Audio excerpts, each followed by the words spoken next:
Sir வணக்கம். வணக்கம் Gabriel.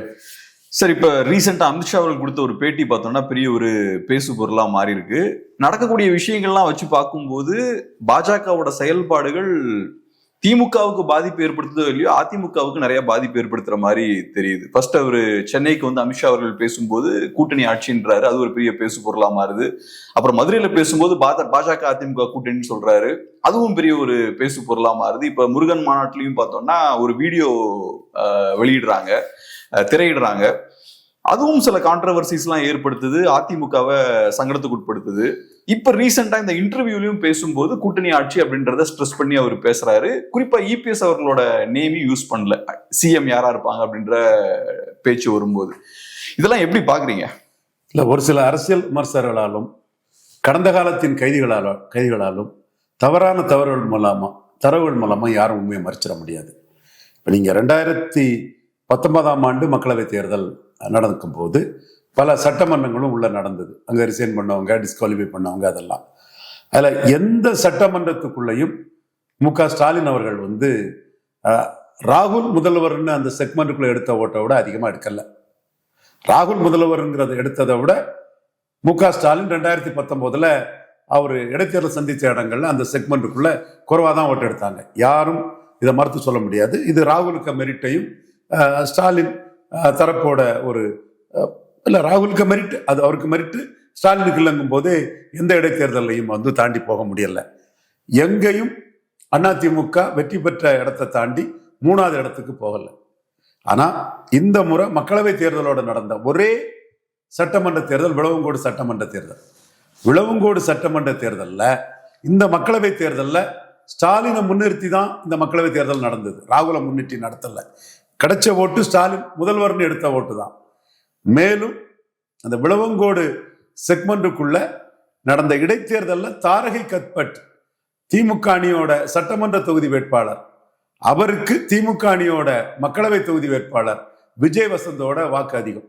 இப்படி ஒரு நிலைமையை 19 திமுக சந்திச்சதில்லை. அப்போ இந்த விழுந்த வாக்குகள் ஒரு சட்டமன்ற தேர்தலாட்டே ஸ்டாலின் தலைமைக்கு விழுந்த வாக்குகள், ராகுல் காந்தியை முன்னிறுத்தி விழுந்த வாக்குகள் அல்ல. ஸ்டாலினை முன்னிறுத்தி தமிழ்நாட்டை காப்பாத்திட்டோம், இந்தியாவை காப்பாற்ற போறோம்னு விழுந்த வாக்கள். அப்ப நானே சொல்லுவேன், ஐயா ஸ்டாலின் தமிழ்நாட்டோட நின்றுடுங்க, இந்தியாவை மோடி காப்பாத்தி விடுவாரு, அதோட நின்றுடுங்கிற வார்த்தையை நானே அந்த ஸ்டாலினுக்கு அந்த கோஷத்துக்கு எதிராக எதிர்கோஷத்தை நான் முன் வச்சிருக்கிறேன். இது இன்னொரு பார்வையில பாருங்க. 2019 பல சட்டமன்ற தொகுதி இடைத்தேர்தலில் சில இடங்களை வெற்றி பெற்று தேவேந்திர குல வேளாளர்கள் ஆதரவில் தென் தமிழகத்திலும் வன்னியர் பெருமக்கள் ஆதரவில் வட தமிழகத்திலும் சில இடங்களை வெற்றி பெற்று ஆட்சியை தக்க வைத்துக் கொண்டார் ஐயா எடப்பாடி பழனிசாமி. எங்கேயும் 3வது இடத்துக்கு போகல, எங்கேயும் 3வது இடத்துக்கே போகல. ஆனா இன்றைய தினம் விளவங்கோடு சட்டமன்ற தொகுதியில ஈர்ப்பு சக்தி அற்ற, ஓட் டிரான்ஸ்பரிங் கெப்பாசிட்டி அற்ற, சீட் கன்வெர்ட்டிங் கெப்பாசிட்டி அற்ற எடப்பாடி பழனிசாமி சரியான ஒரு அதிமுகங்கிற ஒரு பெரிய அமைப்பு இருந்தும் 4வது இடத்துக்கு போய் 3% வாக்கு பெற்றிருக்கிறார். இது நீங்க பாராளுமன்றம் வேற, அசம்பிளி வேறன்னு டிஎஸ்எஸ் மணி போன்ற படித்த அறிவின் மிக்க சகோதரர்களே இருட்டை கொண்டு ஓட்டை அடைக்கிறாங்க, முழு பூசணிக்காய சோத்துல மறைக்க பாக்குறாங்க, நொண்டி குதிரைக்கு சர்க்கன சாக்குன்னு பேசுறாங்க, ஆட தெரியாதவா மேடை கோணல்னு சொன்ன மாதிரி ஐயா டிஎஸ்எஸ் மணி போன்ற அறிவின் மிக்கவர்களே விவாதங்கள்ல சொல்றாங்க. ஏன் இந்த நிலைமை வந்தது? நோட்டாவுக்கு கீழே ஜெயலலிதா அம்மையார் உயிரோடு இருந்த போது 4 இலக்கம் கூட எடுக்க முடியாத ஒரு கட்சிக்கு கீழே நீங்க ஏன் 4வது போனீங்க? இது எடப்பாடி பழனிசாமி இரட்டை தலைமை என்பதை மாறி ஒற்றை தலைமையா வந்ததுனால சமூக அரசியல்ல அவருக்கு கிடைச்ச பின்னடைவு, ஓபிஎஸ் நீக்கிறதுனால அவருக்கு கிடைச்ச பின்னடைவு. இரட்டை தலைமையா இருக்கும் போது இடைத்தேர்தலில் இந்த பின்னடைவை அவர் சந்திக்கல.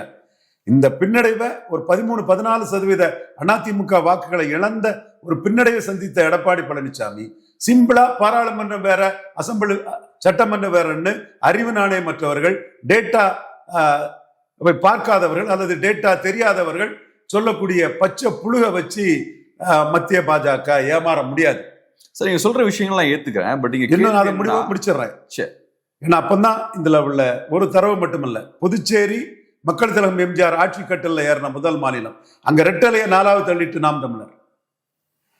அடுத்து நெல்லை ஈக்குவல் வாக்கு தான், கூட்டணியோட தேமுதிக கேப்டன் விஜயகாந்த் சிம்பதி, புதிய தமிழகம், முபாரக் இருந்தும் எடுத்த வாக்க ஒரு மைனாரிட்டி கம்யூனிட்டியை போட்டு சீமான் ஜாதி கடந்து அதில் எடுத்து காட்டியிருக்கிறாரு. இப்படி நாம் தமிழர் வாக்குகள் தனிச்சின்ன நாம் தமிழர் வாக்கோட வந்து அதிமுக வாக்குகளை பல இடங்கள்ல கம்பேர் பண்ணலாம்.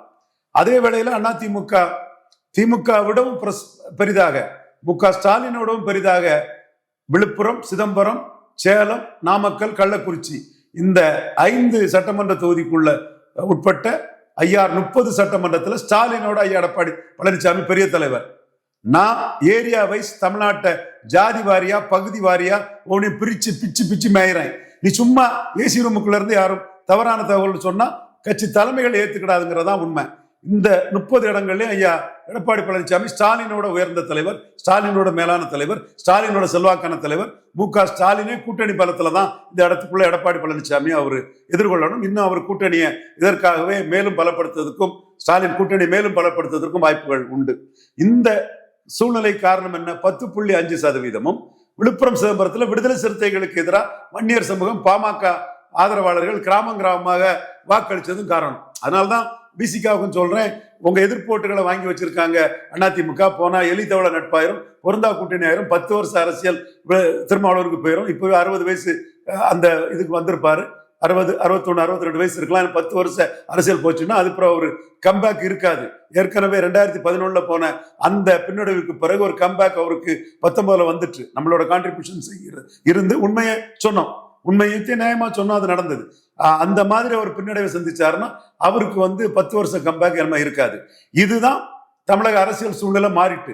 இப்ப மாறிய சூழ்நிலையில நீங்க எம்ஜிஆர், ஜெயலலிதா, அதிமுக 1177 பேசிட்டு இருந்தா என்ன அர்த்தம்? அதை எப்படி அமித்ஷா பாத்துக்குவாரு? ஒரு காலகட்டத்துல பலகீனமா இருந்த பாஜக தானே எல்லா இடத்துலயும் வளர்ந்துருக்குது. அப்போ பாஜக இங்க 11.24 வளர்ந்து இருக்குது. விளவங்கோட்டில் 2வது இடம் வந்திருக்குது. நீங்க 4வது போயிருக்கீங்க. இங்க நீங்க 19.4 பேருக்கு வந்துட்டீங்க. அவ்வளவுதான் உங்க பலம். புதுச்சேரியில பாஜக 2வது வந்திருக்குது, 2. நீங்க 4வது போயிருக்கீங்கிறதெல்லாம் புரிஞ்சுக்கிட்டு தான் அமித்ஷா பேசுறாரு. சரி, இப்ப என்னன்னா, இப்ப பாஜகவும் அதிமுகவும் கூட்டணியில் இருக்காங்க. 2 பேரும் சேர்ந்து கோஆர்டினேட்டடா ஒர்க் பண்ணாதான் ஓட்ஸ் இன்க்ரீஸ் ஆகும். இதுதான் பேசிக்கான அண்டர்ஸ்டாண்டிங். இப்ப நீங்க சொன்ன மாதிரியே மேபி அதிமுக வீக்கா இருக்குன்னே வச்சுப்போம். அப்படி இருந்தா கூட எலெக்ஷன் முடிஞ்சதுக்கு அப்புறம் கூட்டணி ஆட்சியானதை முடிவு பண்ணிக்கலாமே. தொடர்ச்சியா அதை பேசிட்டே இருக்க வேண்டிய தேவை என்ன இருக்கு? ஏன்னா இப்ப இந்த விஷயங்களை கண்டிப்பா அதிமுக தொண்டர்கள் ரசிக்க மாட்டாங்க. நாளைக்கே பாஜக கேண்டிடேட்ஸ் ஒரு இடத்துல நிக்கிறாங்கன்னா அதிமுக ஓட்ஸ் கண்டிப்பா டிரான்ஸ்பர் ஆகாது. ஒரு பெரிய கட்சி அவங்க இப்படி சீண்டிக்கிட்டே இருக்கும்போது ஏன் இதை பண்ண வேண்டிய தேவை என்ன? நீ உண்மையை கொண்டு வா, நான் அரிசியை கொண்டு வரேன், ஊதி சாப்பிடலாங்கிற கதை அல்ல கூட்டணிங்கிறது. எனக்கு 11.4% வாக்கு இருக்குது, பாராளுமன்ற தேர்தலில் இருக்குது. நான் ஒரு 1/3 ஏரியாவில் 3வது தள்ளிட்டேன், டெபாசிட் இலக்க வச்சிருக்கிறேன். நீ என்ன 2/3 ஏரியாவில் 3வது தள்ளிட்ட, டெபாசிட் இலக்கம் வச்சுட்ட. நீ கூட என்ன கள்ளக்குறிச்சியில் 4வது தள்ளி இருக்கிற. நான் உன்னை கன்னியாகுமரியிலையும் புதுச்சேரியிலையும் 4வது தள்ளி இருக்கிறேன். ஸோ 4வது நானும் போகாம இல்லை, ஒரு இடத்துக்குள்ள 4வது போயிருக்கிறேன். இப்போ எனக்கும் பலகீனம் இருக்கு, உனக்கும் பலகீனம் இருக்கு. எனக்கும் ஸ்ட்ரென்த் இருக்கு, உனக்கும் ஸ்ட்ரென்த் இருக்கு. ஓ ஸ்ட்ரென்த் 11.4, ஏன் ஸ்ட்ரென்த் 11. ஓன் ஸ்ட்ரென்த் 19.4, ஏன் ஸ்ட்ரென்த் 11.4. நீ ரெட்டையில எடுத்தது, நான் தாமரையில் எடுத்தது. 2 ரெட்டலைக்கு ஒரு தாமரைன்னு சீட்டு வேணும். இதுதான் அண்ணாமலை டீம் மோடிக்கு, பிஎம்ஓக்கு கடிதம் கொடுத்துருக்குறாங்க. ஸோ இந்த டேட்டாவை புள்ளி ஓரமா அண்ணாமலை எடப்பாடி கிட்ட ஏமாந்துடக்கூடாது. எடப்பாடி மாஸ்டர் ஆர்ட் ஆஃப் டீச்சிங்னு சொல்லும் போது பிஎம்ஓ ஹோம் மினிஸ்ட்ரிக்கு அதை ஃபார்வர்ட் பண்றாங்க. ஹோம் மினிஸ்ட்ரி அதுல தெளிவா கூட்டணி ஆட்சிங்கிறத சொல்றாங்க. நீங்க சொல்றது என்னன்னா சீட் நெகோசியேஷன் போயிட்டு இருக்கு, அதோட ஒரு தொடர்ச்சியா அந்த அழுத்தம் போடுறாங்கன்றீங்களா? அதோட தொடர்ச்சி தான் அந்த அழுத்தம். சீட் நெகோசியேஷன் தான் மெயின். நீங்க கூட்டணி ஆட்சிங்கிற கம்பல்ஷன் எல்லாம் இல்ல. 2 ரெட்டலைக்கு ஒரு தாமரைக்கான தகுதி இருக்குது. அந்த தகுதியை அக்செப்ட் பண்ணிட்டு போனோம். அதுல புரோக்கரேஜ் பண்ணி வாசம் ஒண்ணு சொல்ல, இவரை ஒண்ணு சொல்ல, ராஜ்யசபாவுக்கு எடப்பாடி தந்திரமாட்டாரான்னு கருதிக்கிட்டு பாஜகவில் இருக்கக்கூடிய தலைவர்கள் ஒண்ணு மோடிக்கிட்ட சொல்ல, எது சொன்னாலும் மோடிக்கிட்ட எடுப்படாது. டேட்டா தெளிவா இருக்குது. 2021 தோல்விக்கு காரணத்தை பாஜக தாண்டி காரணத்தை சொல்லி 24 12 சீட்டு அண்ணாமலை கேட்கும் போது 6 சீட்டு தாண்ட முடியாதுன்னு சொன்னது ஐயா எடப்பாடி பழனிசாமி. அப்போ politics moves and counter moves. இங்க 26 எங்களுக்கு, 29 பாஜகவுக்குலாம் தம்பி சேலம் மணிகண்டன் சொல்றதை கேட்டுட்டு இருந்தா மோடி 29ல 24ல ஏமாளி ஆன மாதிரி 29ல ஏமாளி ஆயிருக்க வேண்டியது இருக்கும். ஸோ மோடி ஏமாளியா வர்றதுக்கு ரவீந்திரன் துரைசாமி டீமும் அவரை சார்ந்தவர்களும் அண்ணாமலை அதற்கு தயாரா இல்லை. அவங்க அலர்ட்டா இருந்து அந்த முன்னெடுப்புகளை செய்யறாங்க. ஸோ நீங்க பலத்தின் அடிப்படையிலான பங்கீட்டுக்கு அதிமுக வந்தாகணும்.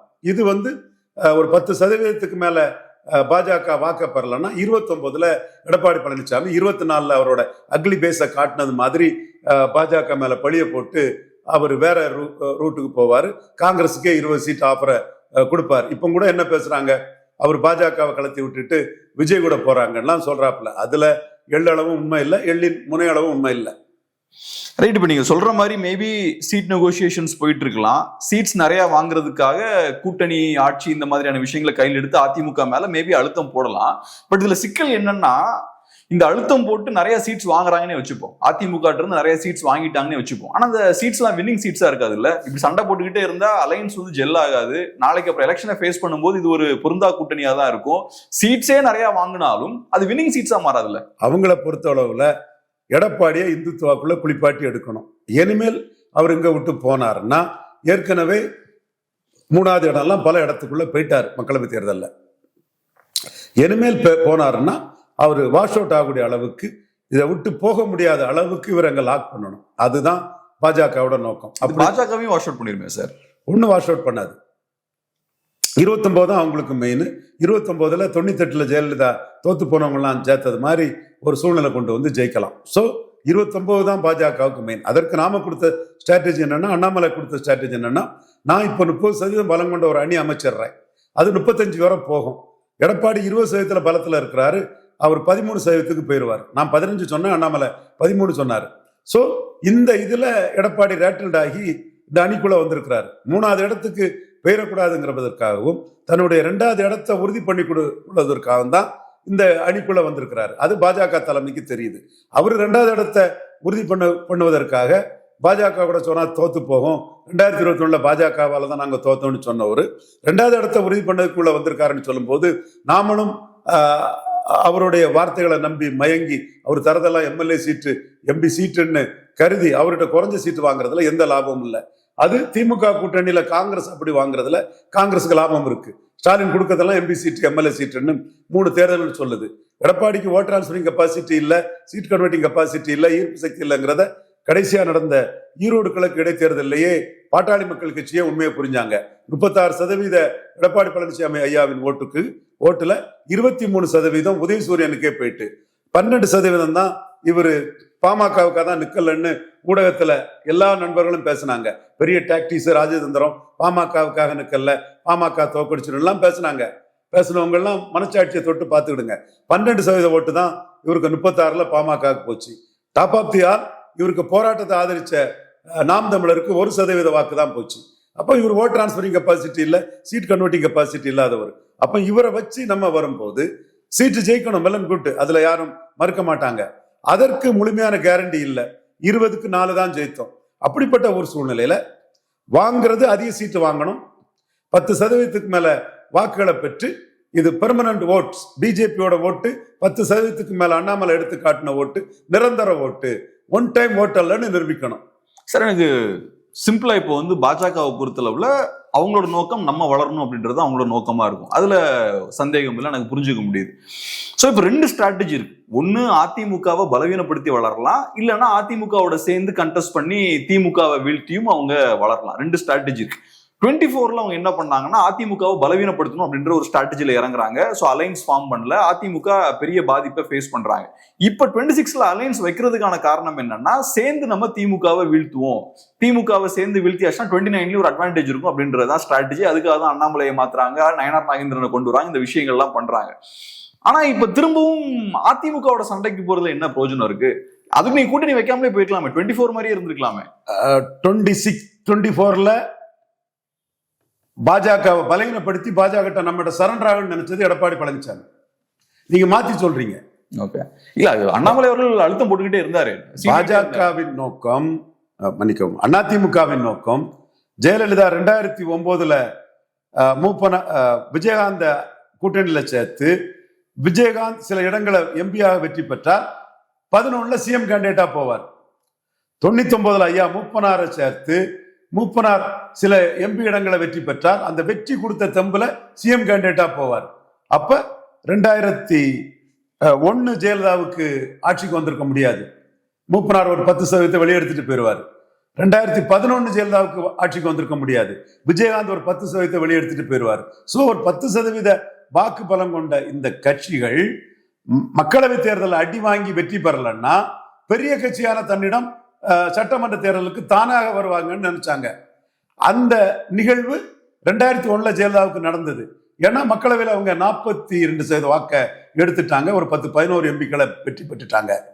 அதே மாதிரி 2009 to 11 விஜயகாந்த் விஷயத்துல ஜெயலலிதா அம்மையாருக்கு நடந்தது.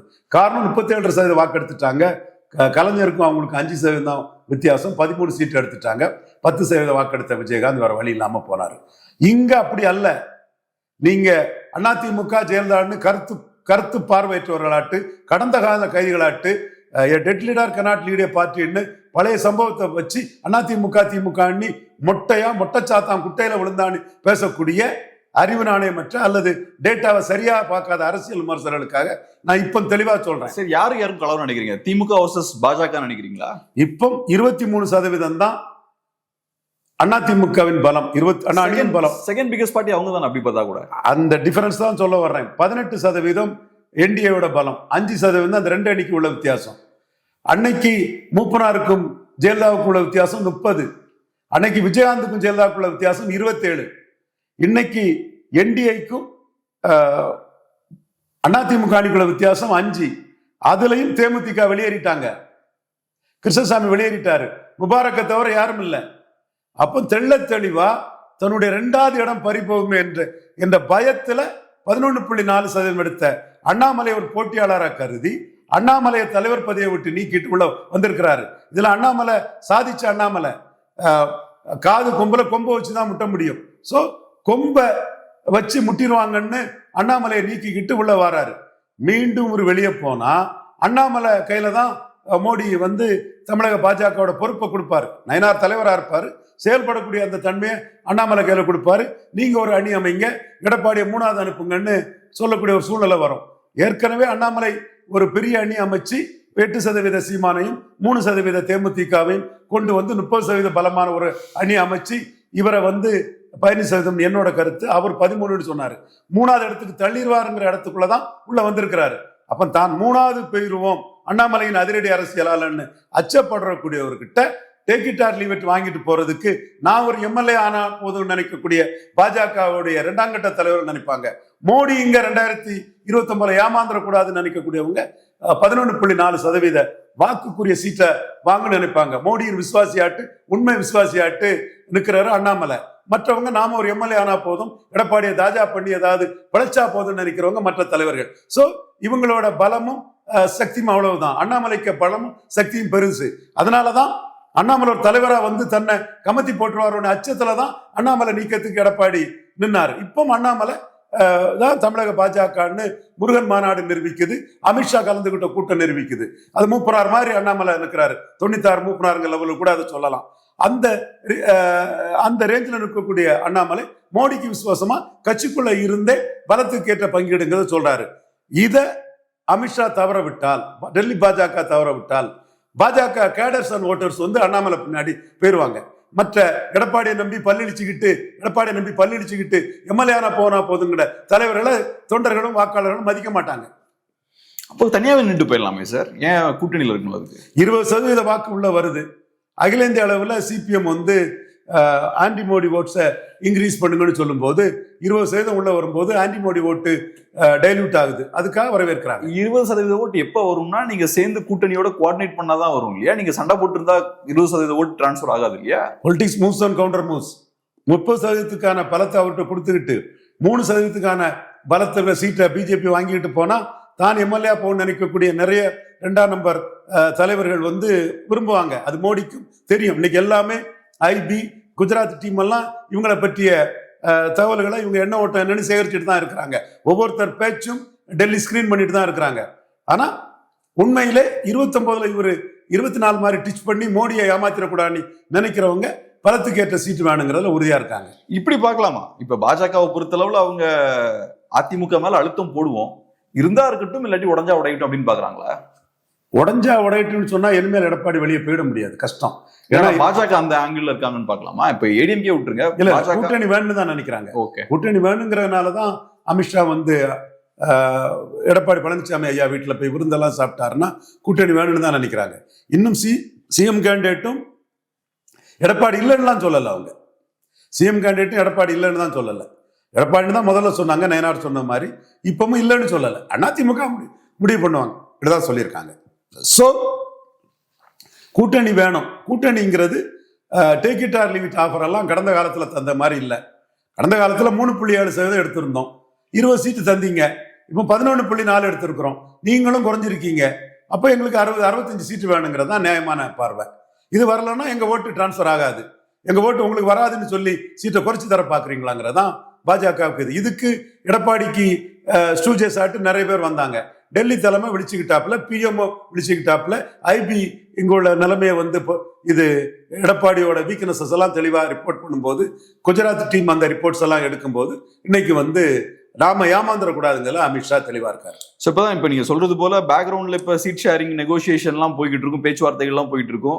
ஏதோ ஒரு பாயிண்ட்ல அது ஒரு முடிவுக்கு வந்துடும். அது ஒரு முடிவுக்கு வந்தாச்சுன்னா அதுக்கப்புறம் ஒரு கோஆர்டினேஷன் இருக்குமா? அதுக்கப்புறமும் புதுசா வேற மோதல்கள் ஆரம்பிக்கும்னு நினைக்கிறீங்களா? ஒரு மியூச்சுவல் மிஸ்ட்ரஸ்ட் இருக்குதுங்கிறத மறுக்கிறதுக்கு இல்லை. என்றாலும் பாஜகவுக்கு வேற வழி இல்லை, அதிமுகவுக்கு வேற வழி இல்லை. விஜயை காட்டுறதெல்லாம் சும்மா வெத்து வேட்டு செல்லாத நோட்டு. விஜய் தான் வெத்து வேட்டு செல்லாத நோட்டுன்னு பலன் நிரூபிக்காத ஒருத்தரால எதை இன்ஃப்ளூயன்ஸ் பண்ண முடியாதுன்னு ஒரு கள்ளக்குறிச்சி சாராய் சவை பார்த்ததுமே எதுவுமே எஃபெக்ட் ஆகலையே. விக்கிரவாண்டியில போலிங் கூடி போச்சு. அப்ப இவர் சாராய் சாவு நடந்த ஒரு ஆட்சியில இடைத்தேர்தலில் மக்கள் ஏன் வந்து ஓட்டு போடுறான்? அப்ப விஜய புறந்தளி தான் அந்த ஓட்டை போட்டிருக்கான். திமுகவுக்கு போலிங் வந்து 23% முன்ன ஓட கூடி போச்சு. அப்போ இவரு திமுக ஆட்சியில கள்ளச்சாராய் சாவுன்னு விஜய் வந்ததுல யாரு அதை பெருசா எடுத்தா? யாருமே எடுக்கல. இங்க நோட்டா ஜெயிக்கும் நோட்டா ஜெயிக்கும்னு விஜய் ரசிகர்கள் வந்து சமூக வலைத்தளங்கள்ல பேசினாங்க. நோட்டாவுக்கு முன்னோட ஓட்டு குறைஞ்சு போச்சு. அப்போ உதயநிதி ஸ்டாலின் மட்டுமே பிரச்சாரம் பண்ணி லெப்ட் ஹேண்ட்ல உதயநிதி ஸ்டாலின் டீல் பண்ணிட்டாருன்னு எடுத்துக்கலாம் இல்லையா? விஜய் செல்லாத நோட்டு, பலன் நிரூபிக்காத விஜய்க்கு ஒன்று செல்வாக்கு இல்லை. ஒரு கள்ளக்குறிச்சி சாராய சாவை பார்த்ததுக்கு எந்த எஃபர்ட்டும் வரலங்கிறது தெளிவா தெரியுத. இதற்காக நான் விஜய குறைச்சி மதிப்பிடல. அவர் முதல்வர்னா ஓட்டு வரலாம், அவர் முதல்வர்னா ஓட்டு வரலாம். அவர் முதல்வர்னு அவர் கையில வராத ஓட்டை இன்னொருத்தருக்கு அவர் டிரான்ஸ்பர் பண்ணிட முடியாது.